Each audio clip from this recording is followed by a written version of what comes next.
প্রিয় viewers, education অলবির পক্ষ থেকে আমি সবাই জানাই আসসালামু আলাইকুম। আমরা বিজনেস ম্যাথের একটি অঙ্ক নিয়ে হাজির হলাম। এটা 2017 সালে আসছিল অ্যাকাউন্টিং ডিপার্টমেন্টে। এখন আমরা এগুলো কিন্তু ইম্পর্টেন্ট, এগুলো ছোটো ছোটো অঙ্ক, এগুলোই আসে, এগুলো 4 মার্কে আসে। তো আমরা এগুলো যদি সহজে পেরে যাই তাহলে আমাদের জন্য একটি প্লাস পয়েন্ট। এগুলো খুব সহজ, আমরা ধৈর্য সহকারে দেখব কীভাবে আমরা করি, কারণ এগুলো তো আবার রিপিট হয়। আমরা জানি যে এই অনার্সের বিগত বোর্ডের প্রশ্নগুলোই রিপিট হয় বারবার, তো আমরা এগুলাই সলভ করব। এখন আমার দেওয়া আছে যে 1/243 এর লগ এর মান -5 হলে ভিত্তি কত। তার মানে কত কী চাইছে? ভিত্তি চাইছে। তাহলে আমরা ভিত্তি আমরা গত ক্লাসে দেখিয়েছিলাম যে কীভাবে ভিত্তির মান বের করতে হয়। আমি আবারও দেখাচ্ছি।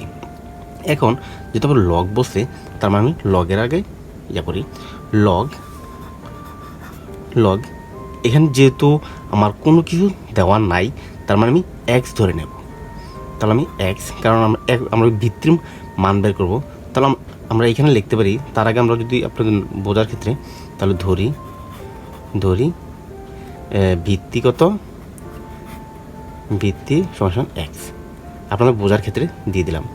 তো আমরা এইখানে আছি কি, এই 1/243 সমান কত, -5 ক্লিয়ার।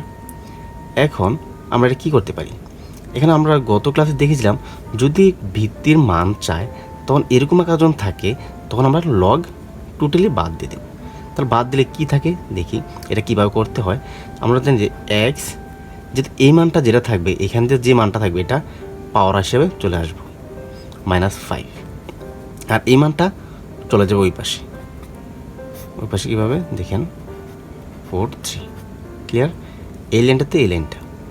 এখন আমরা করতে পারি যে এখানে যেই এটা আমরা ক্যালকুলেশন করতে হবে, এটাকে আমরা মান ভাঙবো, যেহেতু -5 ইকুয়াল।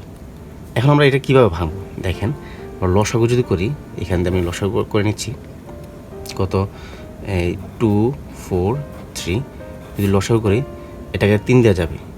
3 দিয়ে গেলে আমি ক্যালকুলেটর ব্যবহার করছি, কত 243/3 কত হবে 81 বার।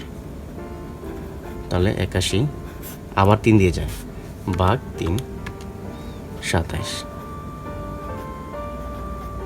আবার 3 দিয়ে যায়, ভাগ 3 9, এটাকে আবার 3 দিয়ে যায় 3। এটাই আমাদের এখানেই কাজ শেষ। এখন আমাদের মান কত বললাম, 1 2 3 4 5টা। এখন আমরা এটার পরিবর্তে আমরা কী লিখতে পারবো, 1 3 কয়টা, 3 কত 5, আমরা এভাবে লিখতে পারবো। ক্লিয়ার। এই যে এই মানটাই এইখানে যেটা আমরা যদি 3 উপরে দেখেন, আমরা যদি এটাকে আমি দেখাচ্ছি এই মানটাতে আমরা কীভাবে পেলাম, যদি 3 পাওয়ার 5 দিই, দেখেন আমার আগের মানটাই চলে আসছে। তার মানে এটার এটা একই কথা। এখন আমরা লিখতে পারি, বা যেহেতু এক্স উপরিতা 5 -5, এটাকে আমরা লিখতে পারি যে যেহেতু ভাগের ক্ষেত্রে আমরা লিখতে পারি 3 - 5 ক্লিয়ার। এখন আমরা জানি যে এই যদি পাওয়ার যদি মিলে যায় তাহলে এটা বাদ, আর যদি না হয় যে এই মানটা আর এই মানটা যদি মিলে যায় তার মানে এটা বাদ, মানে যেটা মিলে যাবে এটা বাদ। এখন দেখি আমাদের যেহেতু এই মানটা মিলে গেছে, তার মানে এই দুটা বাদ থাকে কি, এক্স আর 3।